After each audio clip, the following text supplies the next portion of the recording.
네, 여러분 안녕하세요. 찌라입니다. 오늘 소개할 책은요, 일코노미라는 책이에요. 부제는 1인 가구가 만드는 비즈니스 트렌드고 이준영 교수님이 지었습니다. 트렌드 책 중에서도 혼자 경제, 혼족들의 그 경제 그리고 뭐 트렌드를 반영한 책이라고 보시면 좋을 것 같습니다. 한 트렌드들 그리고 외국에서도 보여지고 있는 보편적인 현상들 이런 것들이 잘 정리돼 있어서 저는 어떤 느낌으로 봤냐면요. 아, 이제 어떤 사업 해야겠다.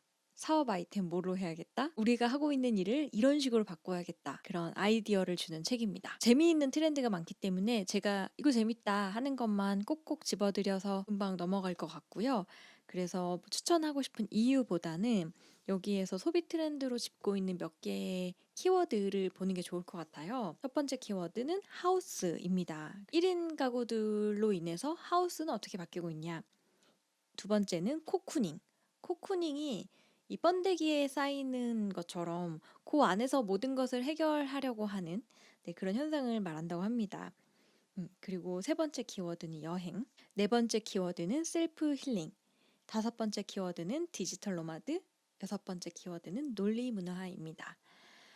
그래서 이런 키워드들에 관련된 현상들을 다루고 있고 혹은 국내가 아니라 해외에서도 재미있는 사례들이 굉장히 많이 담겨 있어서 이런 거는 바로 해봐도 좋겠다 하는 것들이 많았고요.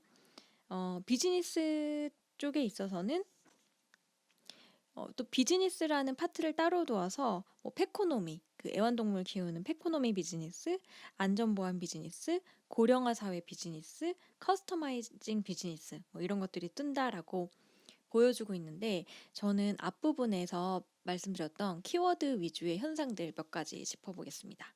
그 전에 일코노미 신드롬이라는 것을 한번 볼게요. 지금까지도 제일 사랑받는 프로그램, 시청률 최고점을 찍는 프로그램 두 개가 있다면 SBS 미운 우리 새끼랑 MBC 나 혼자 산다인 것 같아요. 이 일코노미를 굉장히 잘 보여주는 프로그램이잖아요. 이런 것만 봐도 이제 이게 대세다, 대세 경제다라는 것을 알 수 있는데요. 이런 얘기를 합니다. 가성비 값, 립스틱 효과와 탕진잼. 립스틱 효과는 불황이 깊어질수록 여성들의 입술이 붉어지는 현상입니다. 1930년대 대공황 시절에 산업별 매출 통계를 봤는데 경제가 어려운데도 립스틱 매출은 올라갔더라. 왜 그러냐면 다른 소비는 줄이지만 상대적으로 원래 여자들이 입술만 발라도 화장한 것처럼 느껴지거든요. 그러니까 립스틱 매출은 증가했다는 것이죠. 이게 1930년대에 하나는 얘기가 아니고요. 에스티로더가 립스틱 지수를 만들었대요. 근데 2001년 9.11 테러 후에 미국에서 판매량이 급증했고 2008년 세계 금융위기 때도 립스틱 매출이 늘었다고 합니다. 그래서 원래 경제학에서 립스틱 효과라는 말이 있다. 립스틱 지수라는 말이 있다. 그런데 지금 탕진잼이라는 용어가 이런 현상을 일부 반영하고 있다고 얘기합니다. 소소하게 탕진하는 재미가 있다는 거죠. 그러니까 큰 지출로 뭔가 만족을 느끼는 게 아니라 불황 속에서 작은 재미로 만족을 찾는 현상입니다. 이런 것들이 사회 전반에 일어나고 있다고 얘기합니다. 그러면서 탕진잼의 그럼 주로 어디에 쓰이냐? 제일 같이 많이 떠오르는 연관 검색어가 인형 뽑기래요. 그래서 인형 뽑기가 중독성이 계속 있어서 거기서 탕진잼을 하더라. 또 하나는 가차숍 있죠. 캡슐 뽑기. 그뭐 1,000원, 2,000원 넣고 돌리면은 피규어 나오는 거. 그 가차샵도 탕진잼의 일부다라고 볼 수 있습니다. 스몰 럭셔리. 모든 생활을 다 사치스럽게 하는 건 아니지만 자기만을 위한 그런 사치템 이런 것들이 많이 등장하고 있는데요. 2016년에 코트라가 세계를 매혹시킨 78개 스몰 럭셔리 상품을 발표했다고 합니다. 일본의 미소카 칫솔은 천연 미네랄용의 코팅으로 치약이 없이도 입안을 개운하게 만든다고 합니다. 일반 칫솔보다 3배 비싸지만 300만 개가 넘게 팔렸대요. 딱딱한 아이스크림을 쉽게 떠먹을 수 있도록 고안된 15% 시리즈 알루미늄 아이스크림 스푼 이런 것들이 탕진잼의 대상이라는 거죠. 스몰 럭셔리. 그리고 물 없이 요리하는 냄비 버미큘라. 그리고 중국에서는 셀카종을 겨냥한 셀카 전용 카메라가 있는데 이게 뭐 자동 포토샵 기능이 뛰어나고 SNS 공유가 한 번에 돼서 굉장히 많이 팔렸다고 합니다. 그리고 미국에서는 반려견의 안전을 지키고 도로 상황에 집중할 수 있도록 고안된 반려견 시트가 21만 원인데도 엄청나게 잘 팔린다고 합니다. 네, 또 이런 게 잔술에도 반영이 된다고 해요. 그래서 전에는 와인을 거의 사실 뭐 글라스 와인으로 선택할 수 있는 폭이 넓지 않았잖아요. 그런데 이제는 한 잔 또는 3분의 1, 4분의 1 보틀로 판매하는 곳들이 있다고 해요. 그리고 이제 호텔 같은 데서는 전통주를 잔술 단위로 판매한다고 합니다. 배상면주가에서는 전체 매출 중에서 잔술이 20% 정도가 된다고 해요. 혼자 가서 부담 없이 즐기기 위해서 혼술에서 잔 판매가 늘어나고 있다는 것이 추세입니다. 첫 번째 키워드인 하우스를 살펴보겠습니다. 마이크로 하우징 프로젝트. 이 마이크로 하우징 프로젝트란 1인 가구를 위한 주택 설계로 작은 공간을 효율적으로 사용하게 설계된 것입니다. 그 뉴욕의 맨해튼에는 2016년에 극소형의 마이크로 아파트인 카멜 플레이스가 세워졌는데요. 약 8평 규모의 초소형 스튜디오 아파트라고 합니다. 조립식 단위로 55개의 유닛을 10층 규모로 쌓아 올려서 공간 효율을 극대화했대요. 긴 볼펜처럼 길다랗게 생겼는데 주택 구조가 12인용 식탁으로 펼칠 수 있는 책상과 벽 안에 내장된 침대 이런 식으로 접이식 가구를 배치하고 기본적인 주방기기와 소형 욕실만을 갖춰 공간 효율을 극대화했다고 합니다.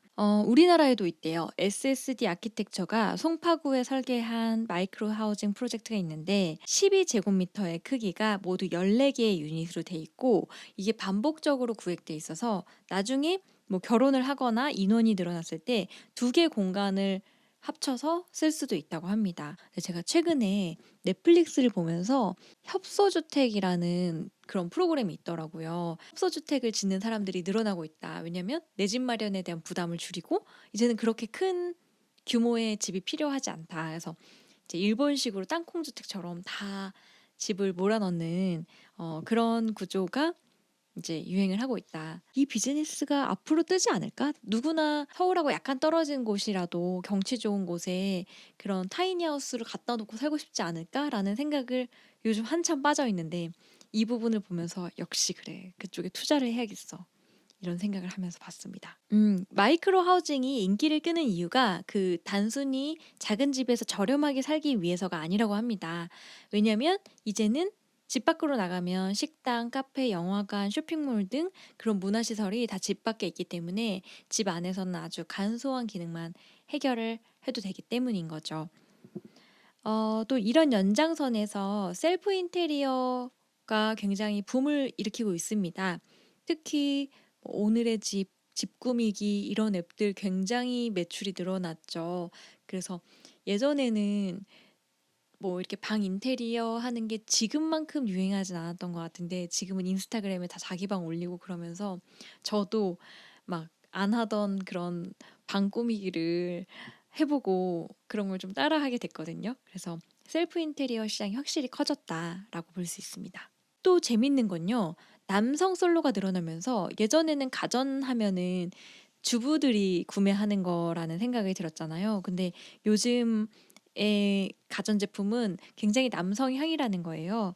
예를 들면 다이슨 청소기 같은 경우 어 주요 부품이 다 외부로 노출돼 있고 제품명도 V6, V8 등의 네이밍을 해서 철저하게 남성 소비자의 감성을 자극한다고 합니다. 이런 제품을 남성들이 이제 많이 사고 있다. 또 하나는 1인 가구의 주거에 대한 쉐어하우스입니다. 그 최근에 소셜 하우스인 우주가 직방에 인수됐거든요. 그래서 대형 평수의 집을 개조해서 젊은 층에게 보증금 없이 집을 빌려줍니다.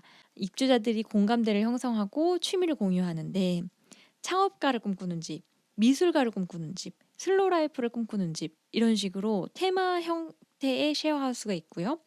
또 이 사람들이 그냥 방문 닫고 들어가서 안 보는 게 아니라 마치 대학교 동아리나 하숙집, 옛날 하숙집처럼 끈끈하게 공동체를 연출하는 그런 것들이 특징이었습니다.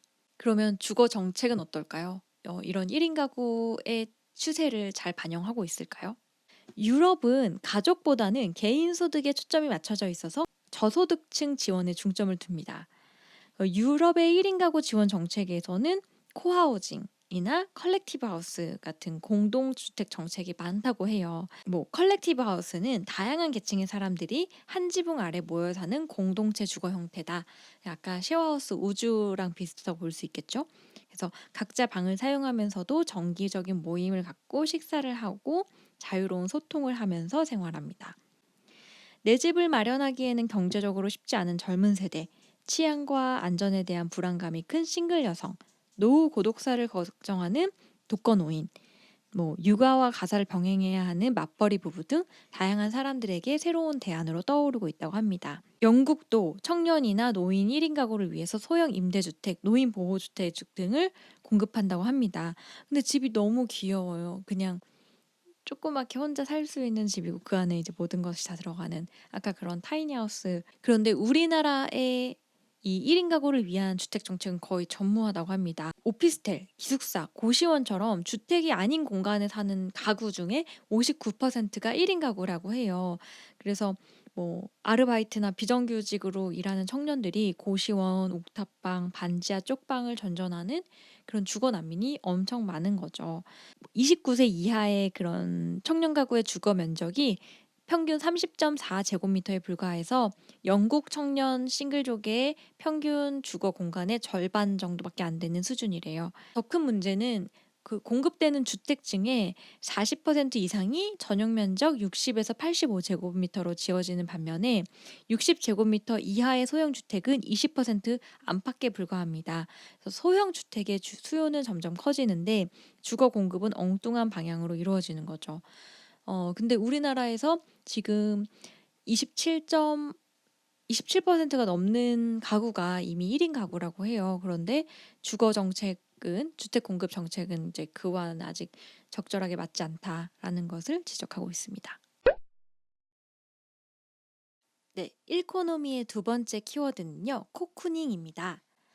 미국의 미래학자 페이스 파코는 불확실한 사회에서 단절돼 보호받고 싶은 욕망을 해소하는 공간을 코쿤이라고 표현했습니다. 이제 코쿤족은 누에고츠처럼 안락하고 안전한 공간에서 칩거하면서 자신만의 생활을 즐기는 사람들이죠. 그래서 제가 얼마 전에 소개했던 나는 일주일에 이틀만 일한다 그 저자도 칩거하는 그런 사람이었죠. 그래서 그런 사람들을 스고모리라고 한대요. 그래서 스고모리형 소비 행태가 나타나고 있다. 그래서 또 밖에 나가면 돈이 많이 들고 지출이 늘기 때문에 집에서 모든 것을 해결하려고 하는 소비자들입니다. 우리나라에도 이런 광고들이 변우민 씨 나오는 집 나가면 개고생이다. 아무것도 안 하고 싶다. 이미 아무것도 안 하고 있지만 더 격렬하게 아무것도 안 하고 싶다. 이런 것도 다 코쿠닝 트렌드라고 할 수 있습니다. 그래서 이제 코쿠닝의 대표적인 활동으로 홈 트레이닝이죠. 유튜브나 이런 것들 보고 앱 보고 하는 사람 굉장히 많아졌죠. 그래서 인스타그램, 유튜브 이런 것들을 통해서 홈 트레이닝 하는 크리에이터들 그리고 자신의 그런 홈트 하는 모습을 보여주는 계정들 그런 것들이 굉장히 많이 늘고 있습니다. 그러면서 또 요즘 같이 유행하는 게 바디 프로필 뭐 그런 것 같아요. 인스타그램에 딱 자신의 모습을 올리는 그리고 덕후 문화 황금 시대 오타쿠는 예전에는 좀 부정적인 의미가 강했죠. 집안에 틀어박혀서 폐쇄적이고 중심에 서지 못하는 그런 부정적인 주변인의 의미가 컸습니다. 근데 지금은 굉장히 덕후, 이래서 긍정적인 의미로 많이 바뀐 것 같아요.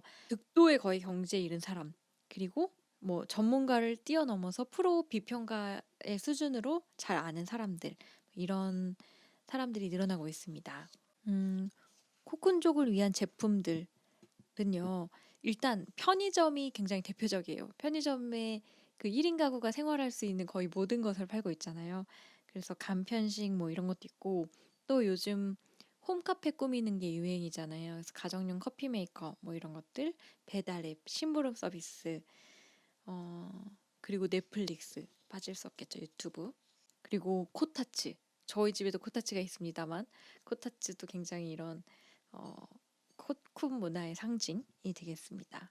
이런 것들이 이제 계속해서 1인 가구들의 코쿤화를 가속시키는 상품들이다라고 할 수 있고요. 이제 나홀로족을 위한 히트 상품 이것도 재밌습니다. 일본의 니케이 트렌디에서 매년 히트 상품 30선을 발표하는데요. 이런 거 있어요. 샤워 클린 수트. 수트 남자들 양복 수트를 입고 샤워기로 그냥 이렇게 씻는데요. 이렇게 씻고 나서 말리면은 다림질을 하지 않아도 되는 편리한 양복이라고 합니다. 전자레인지용 상품이 많더라고요. 레쿠에라고 간단하게 굽고 익힐 수 있도록 전자레인지 돌리면 조리하고 남은 거 보관할 수 있는 그런 용기들. 그리고 뭐 레인지에 굽는 생선이라든지 레인지로 조리할 수 있는 닭 튀김가루. 그냥 전자레인지로 그 튀김가루만 입혀서 닭을 요리하면 가라하기가 된대요. 그래서 코쿠닝은 운동형 외톨이가 아니다. 단지 자기만의 공간에서 운동과 취미 활동에 몰입한다. 혼자 있다는 것은 외로운 것이 아니라 쉬면서 스스로를 자기 개발하고 발전시키기 위한 재충전의 의미를 갖는다. 집이 단순히 잠을 자고 휴식하는 공간을 넘어서 모든 것을 할 수 있는 공간이 되고 있다. 이런 현상을 코쿠닝 키워드로 읽어봤습니다. 세 번째 키워드는요, 여행인데요. 여행의 특징은 혼자 가는 여행이 많아졌다? 이제 배낭여행 많아진 거 이런 것들 얘기하고요. 조금 특이하게 볼 수 있는 현상으로는 캠핑 혼자 가는 거 많아졌는데 막 가족들이 가는 캠핑은 장비 되게 많고 비싸고 뭐 그러잖아요. 그런 거랑은 좀 다르게 1인용 캠핑카, 1인용 캠핑 캐러밴 이런 것들이 좀 나오고 있고 굉장히 최소한의 그런 딱 제품만 가지고 이동을 하고 있다. 그리고 또 여행이 있어서 또 하나는 이제 나만을 위한 웰니스 여행이 늘어나고 있습니다. 뭐 특히 호주에서 이런 게 유행이라고 하는데요. 새로운 곳을 체험하고 구경하기 위한 여행이 아니라 바쁜 일상에 지친 몸과 마음을 쉬게 하고 자신을 돌아보게 하는 여행입니다. 호주에 귄가나 휴양지라고 있는데 여기에 요가, 스파, 디톡스, 체중 감량 이런 활동들이 포함되어 있는 그래서 이제 자연에서 요가나 조깅하면서 단련하는 그런 프로그램들이라고 합니다. 제 주변에서도 이게 종교적인 의미를 찾아서도 많이 가고요. 종교가 없더라도 뭐 무건 수행이나 명상 캠프 같은 거 요즘 굉장히 많이 가시더라고요. 그런 것도 1인 가구를 위한 여행 트렌드라고 볼 수 있겠습니다. 그리고 요거 재밌었는데요. 호주에서는 혼자 여행하는 사람을 위해서 셀카를 원거리에서 촬영해주는 기가 셀피가 등장했대요. 이게 2016년 칸 국제광고제에서 금상을 수상했는데 혼자 그 셀피존에 올라가서 설치된 앱으로 누르면 정말 멀리 있는 카메라가 찍는 거예요. 배경과 함께 나를 찍어주는데 그게 엄청난 기가바이트 픽셀 사진이어서 멀리서 찍었는데 내 얼굴이 선명하게 나오는 그런 사진을 만들어준다고 합니다. 혼자 가면은 사진을 잘 찍을 수 없으니까 배경과 함께 내 사진을 찍어서 메일로 보내주는 그런 방식의 아이디어인 거죠. 그리고 또 여행이 굉장히 예전보다 사진 위주로 바뀌고 있다. 사진을 찍기 좋은 그런 스팟을 포함한다든지 사진 찍어주는 사람을 포함한다든지 이런 것들이 트렌드로 떠오르고 있습니다. 네, 그래서 일코노미의 몇 가지 키워드를 설명해 드렸는데요. 새로운 건 없죠. 다 너무 보편적인 이미 돼버린 현상이라서 어, 키워드 자체만 보면은 뭐 여러분들도 아는 소리가 거의 많은데 그치만 그 사례들 중에서는 굉장히 어, 응용하고 가져와서 빨리 이걸 사업화해보고 싶다 하는 게 많았어요. 그래서 제가 유튜브에서는 지금 3개의 키워드를 설명드렸고요. 밀리의 서재에서 6개 키워드를 다 설명합니다. 그래서 밀리의 서재에도 좋은 책이 정말 많은 것 같아요. 요즘 소싱이 잘 되는 것 같아요. 신간 바로바로 들어오고 그리고 리딩북에서 이렇게 좀 소개해주면 그거 들어보고 관심 있는 책 더 볼 수 있는 거는 좋은 것 같아요. 그래서 요렇게 한번 읽어봤습니다. 네. 금방 읽을 수 있고 좀 처음 보는 그런 예시나 사례들도 많았던 일코노미라는 책입니다. 저는 또 다음 리딩북으로 돌아오겠습니다. 여러분 안녕히 계세요.